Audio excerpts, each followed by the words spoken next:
Assalamualaikum, salam hormat dan salam sejahtera. Bertemu lagi dalam MG Flash 6 Disember bersama saya Irfan Yazid. Kita ke berita utama. Perdana Menteri Datuk Seri Anwar Ibrahim meminta PAS tidak gopoh dalam mengeluarkan kenyataan berhubung dana kempen Perikatan Nasional PN ditaja syarikat judi. Katanya selaku Menteri Kewangan, beliau mempunyai dokumen yang boleh membuktikan dakwaan yang dibuatnya semalam. Datuk Seri Anwar yang memulakan tugas sebagai Menteri Kewangan hari ini berkata beliau mempunyai dokumen yang boleh menyokong dan memberi penjelasan berhubung tajaan syarikat judi itu. Sehubungan itu, beliau meminta PAS supaya tidak gopoh dalam menafikan perkara berkenaan.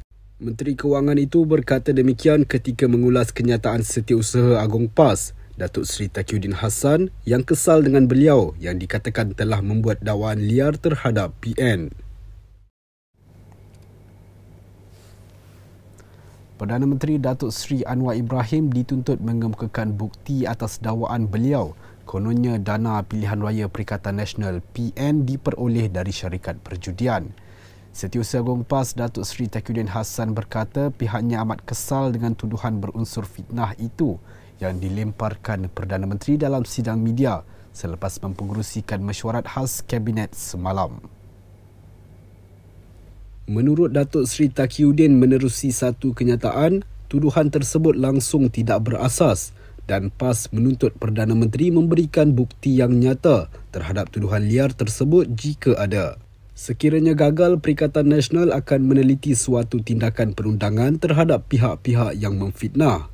Semalam, Datuk Seri Anwar yang juga Menteri Kewangan membayangkan dana pilihan raya umum ke-15 yang digunakan oleh Perikatan Nasional datang dari sumber perjudian. Ahli Parlimen Tambun itu berkata sebahagian wang judi digunakan untuk mendanai pilihan raya. Katanya beliau telah minta Suruhanjaya Pilihan Raya SPR membuat semakan terhadap perkara itu.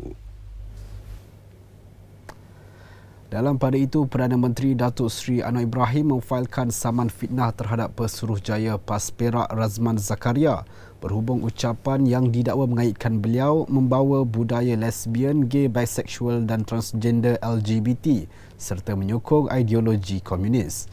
Beliau yang juga pengerusi Pakatan Harapan memfailkan saman itu menerusi Tetuan SNA and Partners di Mahkamah Tinggi Taiping dengan menamakan Razman yang juga Ahli Dewan Undangan Negeri Gunung Semanggul selaku defendant tunggal. Menurut laporan bernama, berdasarkan pernyataan tuntutan, Datuk Seri Anwar selaku plaintiff mendakwa pada 6 November lepas, defendant berucap mengenai perkara itu pada kempen pilihan raya umum ke-15 di Pasar Malam Tebuk Pancur. Ucapan berkenaan disiarkan secara langsung melalui klip video di akaun Facebook defendant yang mendapat lebih 94,400 tontonan, melebihi 5,100 reaksi, 429 kali perkongsian dan melebihi 2,600 komen sehingga semalam. Dakwa Presiden PKR itu siaran video langsung Facebook tersebut kemudian diterbitkan menerusi artikel bertarikh 6 November dalam bahasa Malaysia dan bahasa Inggeris di dalam sebuah portal berita. Ahli Parlimen Tambun itu mendakwa kata-kata fitnah itu dan penerbitan artikel berkenaan antara lain membawa maksud beliau adalah seorang penipu, mengamalkan dan menyokong ideologi komunis serta menggalakkan perkahwinan sejenis. Dakwa plaintiff kata-kata fitnah itu dibuat untuk menjatuhkan reputasinya dan dakwaan dalam artikel berkenaan adalah tidak benar. Datuk Seri Anwar mendakwa defendant berbuat demikian untuk mencemarkan nama baik plaintiff dengan menghasut orang ramai dan menimbulkan kebencian terhadapnya dan parti semasa tempoh berkempen pada PRU 15 bulan lepas. Menurut plaintiff, defendant telah melanggar Seksyen 4A Akta Kesalahan Pilihan Raya 1954 bagi kesalahan menimbulkan permusuhan semasa kempen pilihan raya. Selain mendakwa defendant gagal mengemukakan permohonan maaf kepada plaintiff berhubung tindakannya itu. Oleh itu, plaintiff menuntut ganti rugi am, pampasan dan teladan serta memohon perintah injangsi untuk menghalang defendant atau ejennya daripada terus mengungkap atau menyebabkan penerbitan artikel memfitnah yang serupa selain menuntut kos, faedah dan relief lain yang sesuai. Baiklah berita seterusnya.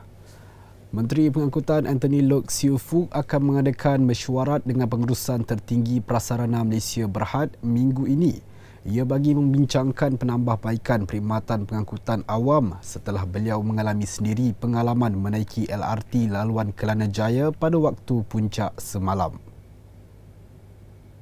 Menurut Anthony, pada tinjauan antara pukul 5 petang hingga 7 malam itu, beliau mendapati keadaan cukup sesak menyebabkan penumpang tidak selesa. Katanya dalam satu hantaran di Facebook, tinjauan mengejut itu dilakukan tanpa pengetahuan pengurusan prasarana dan pihak media. Ini bagi membolehkan beliau mengalami sendiri keadaan sebenar penumpang yang menggunakan perkhidmatan itu setiap hari.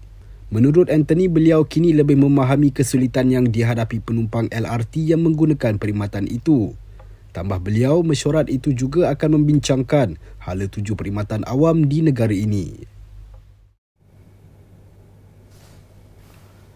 Perhimpunan Agung UMNO 2022 yang dijadualkan pada 21 hingga 24 Disember ini ditangguhkan ke 11 hingga 14 Januari depan. Perkara itu dimaklumkan Setiausaha Agung UMNO Datuk Seri Ahmad Maslan dalam satu hantaran di Twitternya malam tadi.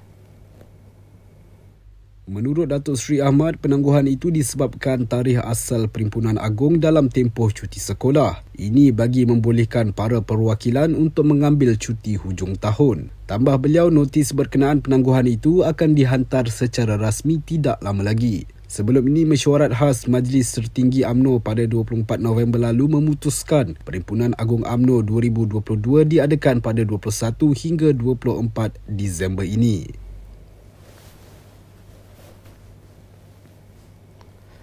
Perikatan Nasional PN tidak berhasrat untuk menggulingkan kerajaan, malah akan menunggu sehingga pilihan raya umum ke-16 untuk mengambil alih tampuk kepimpinan. Bagaimanapun, Presiden PAS Tan Sri Abdul Hadi Awang berkata pihaknya akan mengambil pendekatan untuk melihat sejauh mana keberkesanan kerajaan perpaduan yang dipimpin Datuk Seri Anwar Ibrahim.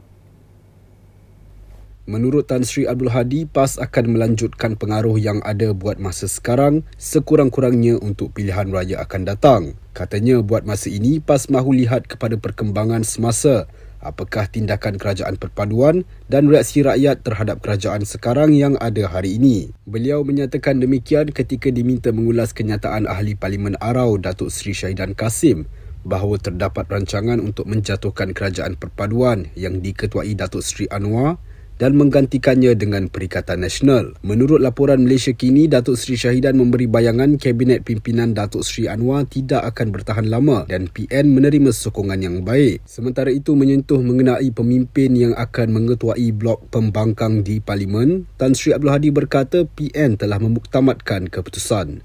Itu akan dibuat kenyataan. Sudah. Kita dah lantik. PN akan buat kenyataan. Ya. Dalam masa terdekat? Terdekatnya. Parti Solidariti Tanah Air KUSTA berhasrat untuk meninggalkan Perikatan Nasional PN. Namun, kata Presidennya Datuk Seri Dr. Jeffrey Kitingan, pengumuman rasmi mengenai perkara itu akan dibuat kemudian.